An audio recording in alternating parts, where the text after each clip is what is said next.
Good day. I'm here with Tom Cook, the 2003 Informs president. Tom, thank you so much for joining us today. Could you start maybe by telling us a little about yourself, what you've been up to these days, and about when you were Informs president? Sure. Well, currently I'm retired, very happily retired, playing golf and pickleball and those kinds of things, and sailing a little bit. Um, Started my career as a software developer a long, long time ago with an aerospace company. Spent a few years there and then took a leave of absence to get my PhD. After getting that terminal degree, I joined academia for a while, for about 5 years. And after I'd kind of done the academic thing, which was very enjoyable as well, I joined Arthur Young and Company and was setting up their OR practice nationwide. And spending about 3 years there, and then I went to American Airlines, where I spent quite a bit of time, 17 years with American Airlines, starting as a director of OR. And then that morphed into, we created a wholly owned subsidiary called American Airlines Assistive Technologies, which then merged with a very large Sabre group, and I became president of all that stuff. The years I spent with American were very, very good years. The group when I got there was 13 people, and a number of them were scientific programmers. But because they were very talented, and we over 5 or 6 years, we developed a very good reputation within the company, and grew to actually hundreds of OR professionals, as opposed to 13. And that group grew and grew and grew, and the impact on the corporation obviously grew and grew and grew. So that was a very, very satisfying time of my life. But it tells you a little bit about where OR was at the time. We weren't making a very big impact on the corporation when we joined, but because the group was really a good nucleus, and we were focused on solving problems rather than doing academic kinds of things, which I'd already done, we actually made a pretty big impact on American, especially in the area of revenue management. We also had a lot of our work was on non-recurring decision making, meaning one-time decisions that the company had to make in order to move forward. Not just the crew scheduling and the airline scheduling, which is very, very fertile ground for our operations research. And we were doing those things as well. But with AADT, what we did was we got permission from senior management at American that we could actually export OR based solutions to other companies. So our first company was Amtrak, and our first airline that we worked with was Qantas.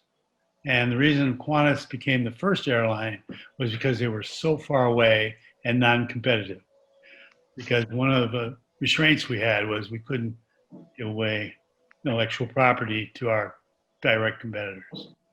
So it was a very interesting time at American, or AMR, if you will. So after AMR, I joined Caleb Technologies, which I was on the board of, but they needed a CEO, so that's what I did. And we did that for several years. And actually, Caleb actually won a Edelman Prize as well with Continental Airlines. So we sold Caleb then, and that's when I retired the next time. So we worked at McKinsey and Company for a while, and then we've done our own consulting firm recently. So that's kind of the bio. Thank you. You touched on this a little bit, but can you tell us a little bit more about what the dynamics were around OR, MS, and analytics at your presidency year, 2003? Yeah, well, I have several things. I think there were too many OR. There were a lot of OR groups scattered around industry and both profit and nonprofit. But too many of those groups, including the one at American, were struggling to make an impact on their organization because they knew they had value, they knew it themselves, but the rest of the organization didn't know it. So it really was a big challenge for me at American, but it was also a big challenge for a lot of other OR groups around. I was president of AgaForce, which is the airline group of I-Force, and we would meet and kind of cry on each other's shoulder that nobody was listening to us, or we would like to have a bigger impact than we were having. So we would commiserate and try to figure out how to make that happen. But that was not just true in the airline industry. It was true everywhere you went. And to some extent, it's probably still true in some organizations today. But what was good about our situation was American Airlines had all the data you needed to actually fund the models that we were developing. And they had a CEO that was really smart and liked us. Started to like us more and more as we added value, but he could appreciate it, and that was very helpful. So the group really did a good job of transforming themselves from kind of a little OR enclave, if you will, within the company that didn't have much impact to a group that where every major decision we were involved in. A good example is one year DFW came to us and said, "We want you to build another terminal on the west side of DFW, Dallas-Fort Worth. And we need your decision in a month of whether you're willing to spend $1 billion on this terminal." So the OR group was asked about what we thought about it, which was nice. And I said, well, I'm not sure whether the marketplace will support the hub that big. And number two, whether the airspace and ground side of the airport could actually handle the traffic. And so the chairman and CEO said to me, well, why don't you go figure that out? And so we had this big consulting project, and he wanted to do it in a month because that's what the DFW board wanted him to do. I said, well, we can't do it in a month. So we said, let's take 6 months, and we could do it. So that's what we did. We looked at the marketability of that many flights. In other words, where would the flights be? So we had to create a hypothetical schedule. Then we had to actually estimate the profitability of that schedule to determine whether the market was ready for that big of a expansion of DFW as a hub. Then we looked at the airport and the airspace, and we said, well, we need to simulate the airspace and the airport to see whether the airspace was designed so it could handle it, and the ground side of the airport was also, the runways, the taxiways, and so forth and so on. Well, the bottom line was the airport, we would have gridlock in the air and gridlock on the ground if we would have built the terminal at the time. So we went back to the planning committee or the executive committee and basically presented the results. And they had to tell DFW, well, until we redesign the airspace, redesign the airport, we can't support building another terminal. So that's what they did. They redesigned everything, and now there is a terminal in DFW, a new terminal in DFW. It's not new anymore, but it was new. I don't know how I got onto that story, but I told you I didn't want to bore you, but that's what I just did, probably. No, I'm going to go off script a little bit. You were certainly a pioneer in the space, and I suspect you were a pioneer when it came to informs as well, as if not one of the first, then the first practitioner president. Could you talk a little bit about what it was like to be a practitioner in the leadership role that you were quite familiar with, but with so many academic colleagues around? Could you talk a little bit about that, given that's such a critical issue that's continues to face informs today? Sure, I can do that. I think a year or two before I ran for president, some practitioners like Gene Woolsey or whatever wanted me to, they wanted to write my name in to the ballot. And I basically said, no, I'm not going to do it that way.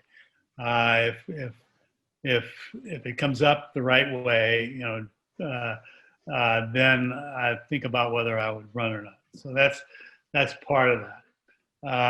You're right. Practitioners were in a minority. They probably still are, to a certain extent, within informs.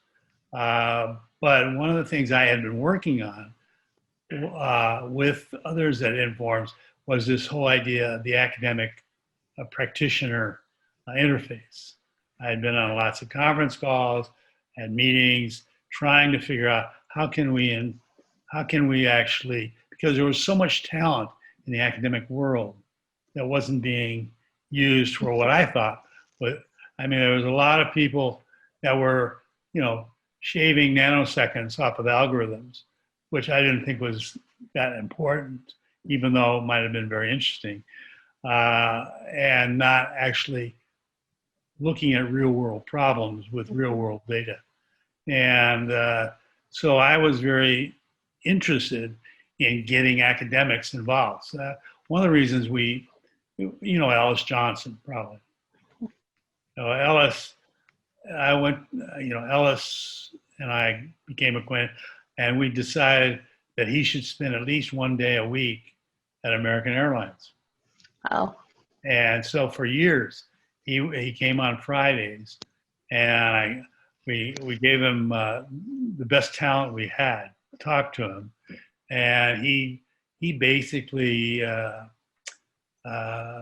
started a lot of really good projects that we had, mostly in the crew scheduling and crew planning areas, where the problems are almost infinitely big, the set partitioning problems.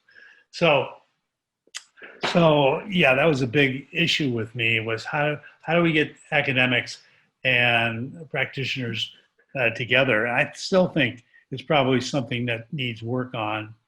When I was in academia, I realized that most of the things that you could publish, unless you went to Gene Woolsey's interfaces, had to do with the science of OR rather than the application. And that wasn't where my head was. So during yeah, go ahead. During that president year, then, recognizing the dynamics of the environment, what were you most proud of accomplishing during your tenure? Well, my main focus at that time was to increase the awareness of OR. I thought, and I still think maybe it's still a problem, but I thought that Dick Larson's the one, you brought Dick's name up, was the one that said OR is the most important invisible profession. And I think there was a lot of truth in that. And so one of the things we did when I got there as president was I tried to convince the board that we needed a marketing effort. And so we hired a marketing firm I don't know whether you remember that or not. But we launched this thing that we eventually called the Science of Better. Hmm. And the whole idea of the Science of Better was to improve the awareness of what OR really offers to both profit-oriented industries and nonprofit organizations.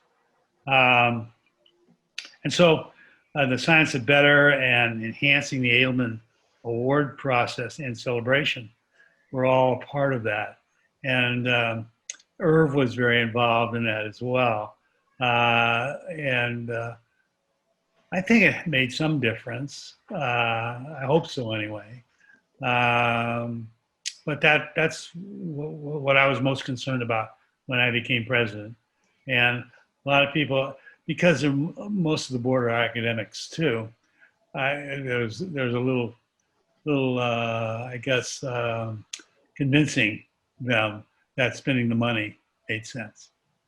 I remember it well, actually. I had a little tiny subcommittee as part of that effort that designed the logo for the Edelman, as well as the new award, the medal and the award. So Okay, yes, cool. I remember it. I remember it well. Yeah. Well, I've had three teams of ours. I wasn't on those teams, so I don't want to take credit for them.